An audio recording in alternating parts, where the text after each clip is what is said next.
मैं हूं अंग्रेज और मैं जा रहा हूं व्यापार के बहाने भारत को गुलाम बनाने। मैं वहां के लोगों में फूट डालूंगा एवं राज करूंगा। तो वीडियो को पूरा देखें और चैनल को सब्सक्राइब कर लीजिए।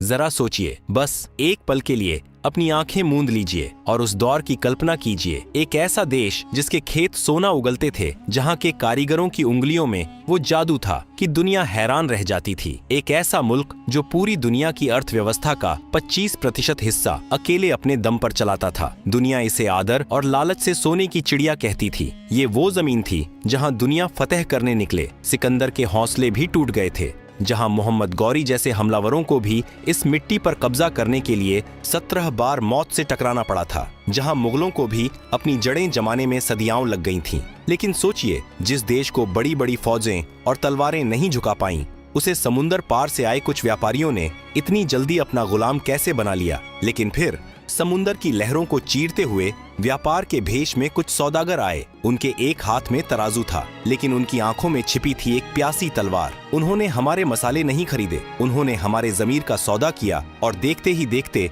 वो सोने की चिड़िया लोहे की मोटी जंजीरों में जकड़ दी गई। आज हम इतिहास के उस बंद दरवाजे को खोलने जा रहे हैं जिसे किताबों में ब्रिटिश राज कहा जाता है, लेकिन असल में वह इंसानियत के सीने पर किया गया अब तक का सबसे बड़ा अत्याचार था। यह खौफनाक कहानी शुरू होती है उस काली तारीख से जब भारत की किस्मत पर पहला और सबसे गहरा घाव लगा। तारीख थी 23 जून 1757। जगह प्लासी का मैदान। बंगाल का नवाब सिराज उद दौला अपनी विशाल सेना के साथ सीना तान कर खड़ा था। उसके सामने थी ईस्ट इंडिया कंपनी की मुट्ठी भर फौज, जिसका नेतृत्व कर रहा था एक ऐसा आदमी जिसे नफरत और लालच का दूसरा नाम कहा जाए तो गलत नहीं होगा। Robert Clive. कागजों पर यह एक युद्ध होना था, लेकिन उस दिन मैदान ए जंग में जो हुआ वह युद्ध नहीं, वह धोखा था। एक ऐसी गद्दारी जिसने आने वाले 200 सालों तक हिंदुस्तानियों का खून चूसने का लाइसेंस अंग्रेजों को थमा दिया। नवाब की सेना का सेनापति मीर जाफर अपनी हजारों की फौज लेकर युद्ध के मैदान में खड़ा रहा, चुप खामोश, बिल्कुल एक पत्थर की मूर्ति की तरह। उसकी तलवार म्यान के अंदर ही सोती रही, जबकि अंग्रेजों की बंदूकें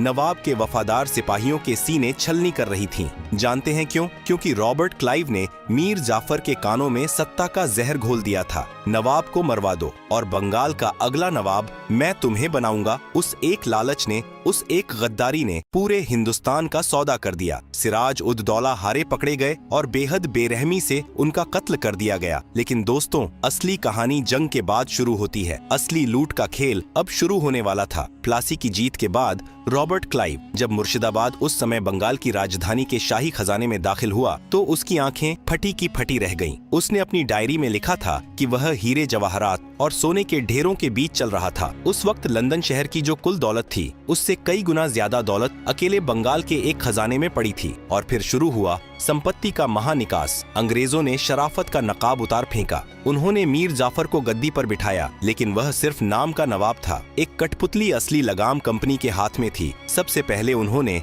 बंगाल के खजाने से 100 बड़ी नावें भरकर सोना और चांदी कलकत्ता भेजा। जरा उस मंजर के बारे में सोचिए। गंगा नदी में 100 कश्तियां जो हिंदुस्तानी किसानों और मजदूरों की पीढ़ियों की कमाई थी, वो हमेशा हमेशा के लिए हमारी जमीन से बहकर जा रही थी। अकेले रॉबर्ट क्लाइव ने उस जमाने में लाखों पाउंड अपनी निजी जेब में भरे, जो आज के हिसाब से अरबों रुपए होते हैं। लेकिन यह तो बस शुरुआत थी। असली अत्याचार, असली नर्क तब शुरू हुआ जब 1765 में अंग्रेजों ने मुगल बादशाह से दीवानी अधिकार छीन लिए। इसका मतलब समझते हैं आप? इसका मतलब था बंगाल, बिहार और ओडिशा के करोड़ों किसानों से लगान या टैक्स वसूलने का पूरा कानूनी अधिकार अब ईस्ट इंडिया कंपनी का था। एक व्यापारिक कंपनी अब सरकार बन चुकी थी। पहले जब कोई राजा टैक्स लेता था तो बदले में प्रजा की सुरक्षा करता था, सड़कें बनवाता था और अकाल पड़ने पर अपने गोदाम खोल देता था। लेकिन अंग्रेजों का मकसद शासन करना नहीं था, उनका मकसद था निचोड़ना। उन्होंने टैक्स को इतना बढ़ा दिया कि किसान की कमर टूट गई। अगर फसल अच्छी हो तो टैक्स दो, अगर सूखा पड़े तो भी टैक्स दो, अगर बाढ़ आ जाए और सब कुछ बह जाए तो अपनी जमीन बेचकर, अपने गहने गिरवी रखकर टैक्स दो। अंग्रेज अफसर, जिन्हें उस वक्त नवाब्स कहा जाता था, वो गांव गांव घूमते। जो किसान लगान नहीं दे पाता उसे कोड़ों से पीटा जाता, चिलचिलाती धूप में घंटों खड़ा रखा जाता और यहाँ तक कि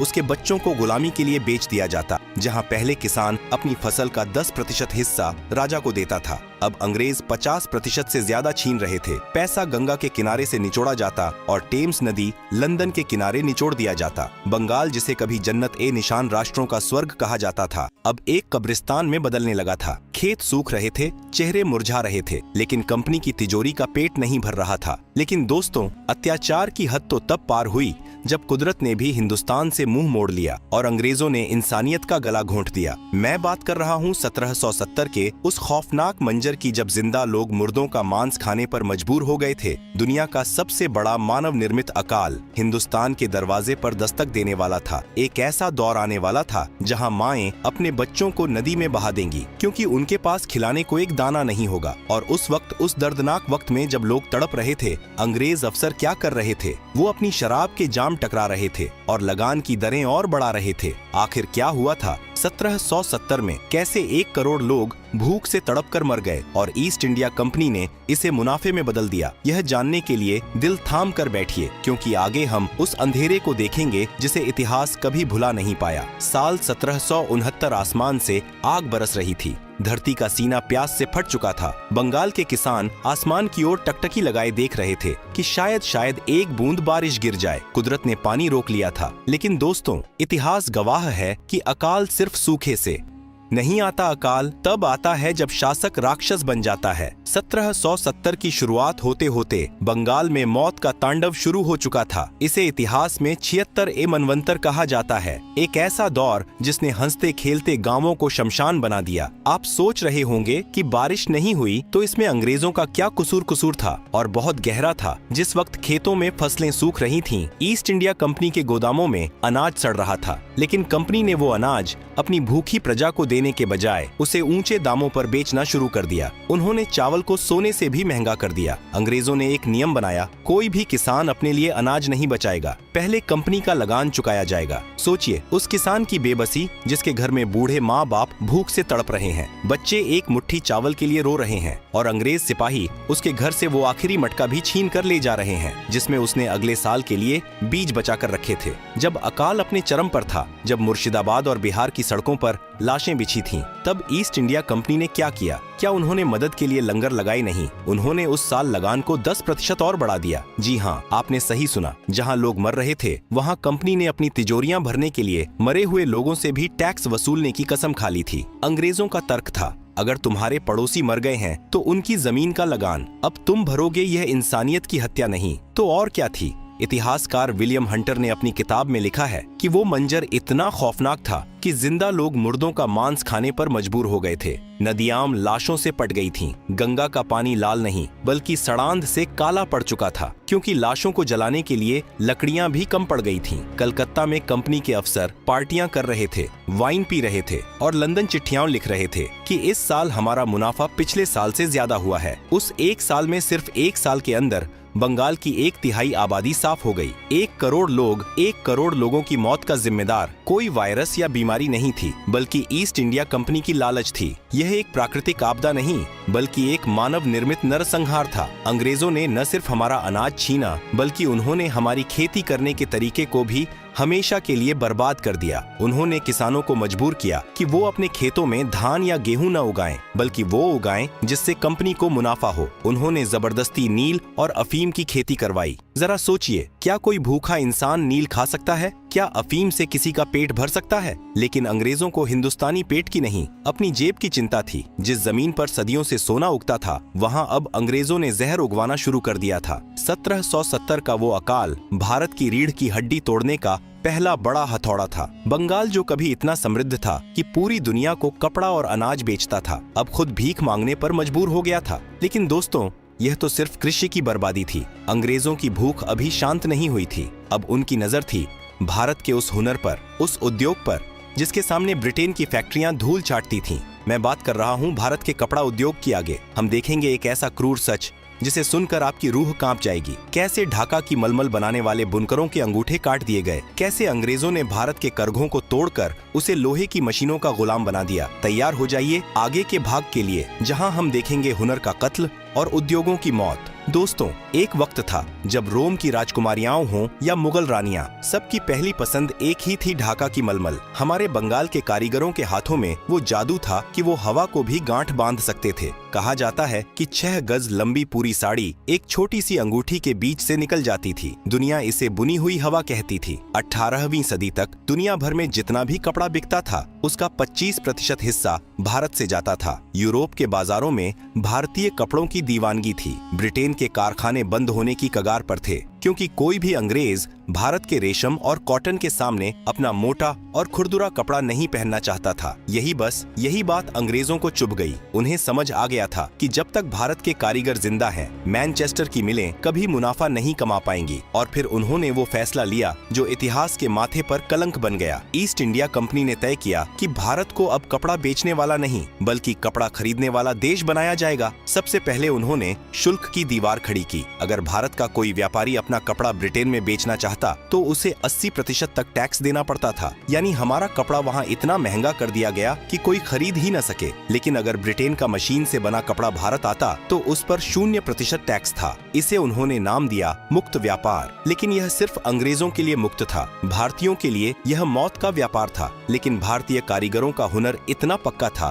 कि इतना टैक्स लगने के बाद भी लोग भारतीय कपड़ा ही मांग रहे थे। जब अंग्रेजों से बराबरी नहीं की गई तो उन्होंने बर्बादी का रास्ता चुना। लोक कथाओं और कुछ ऐतिहासिक दस्तावेजों में एक ऐसा सच छिपा है जिसे सुनकर रूह कांप जाती है। कहा जाता है कि जो बुनकर कंपनी के लिए काम करने से मना करते थे या जो अपना हुनर किसी और को सिखाते थे, अंग्रेज सिपाही उनके अंगूठे काट दिया करते थे। सोचिए उस दर्द को। एक कलाकार जिसकी पूरी दुनिया उसकी उंगलियों में बसी है, उसके हाथ को ही बेकार कर दिया गया ताकि वो दोबारा कभी वो जादुई कपड़ा न बुन सके। कंपनी के गुमश्ता गांवों में जाते, बुनकरों के करघे तोड़ देते, उनके घरों में आग लगा देते और उन्हें पीटा जाता। मकसद सिर्फ एक था, भारतीय उद्योग की रीढ़ की हड्डी तोड़ना। नतीजा क्या हुआ? जो भारत सदियों से दुनिया को कपड़ा पहनाता था, अब वो खुद नंगा हो गया था। हमारे ही खेतों से कपास कौड़ियों के दाम पर खरीदकर जहाज में भरकर ब्रिटेन भेजा जाता। वहां मैनचेस्टर की फैक्ट्रियों में उससे कपड़ा बनता और वही कपड़ा वापस लाकर भारतीयों को ही 10 गुना दामों पर बेचा जाता। 1834 में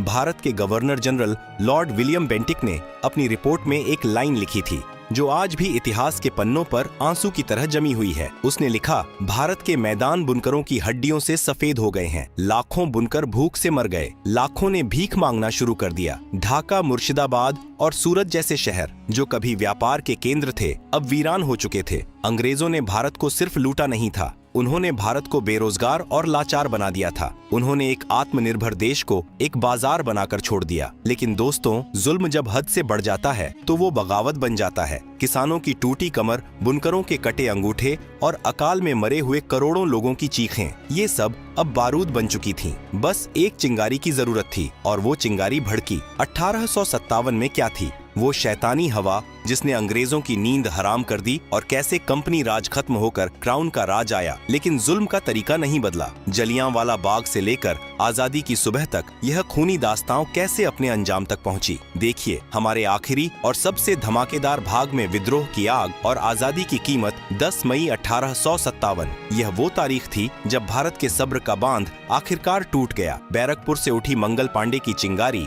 अब एक ज्वालामुखी बन चुकी थी। मेरठ से लेकर दिल्ली तक और झांसी से लेकर कानपुर तक हर जुबान पर बस एक ही नारा था, अंग्रेजों भारत छोड़ो। किसानों ने अपने हल छोड़ दिए और तलवारें उठा लीं। जिन बुनकरों के हाथ काट दिए गए थे उन्होंने भी ईंट पत्थर उठा लिए। पहली बार हिंदू और मुसलमान कंधे से कंधा मिलाकर उस सफेद शैतान के खिलाफ खड़े थे। लेकिन दोस्तों, अंग्रेजों ने इस विद्रोह का जवाब जिस बर्बरता से दिया उसे इतिहास में द डेविल्स विंड कहा जाता है। अंग्रेज जनरलों ने आदेश दिया था, दया मत दिखाओ, हर वो शख्स जो बागी लगे उसे खत्म कर दो। उन्होंने विद्रोह को कुचलने के लिए क्रूरता की सारी हदें पार कर दी। पकड़े गए विद्रोहियों को तोपों के मुंह पर बांध दिया जाता और फिर तोप चला दी जाती। इंसान के शरीर के चिथड़े हवा में बिखर जाते। यह सिर्फ मौत नहीं थी, यह एक संदेश था ताकि आने वाली पीढ़ियां बगावत का नाम न लें। इतिहासकार बताते हैं कि ग्रैंड ट्रंक रोड पर मीलों तक ऐसा कोई पेड़ नहीं बचा था जिस पर किसी हिंदुस्तानी की लाश न लटकी हो। हजारों गांवों को आग लगा दी गई, जिसमें बूढ़े बच्चे और औरतें जिंदा जल गए। 1857 में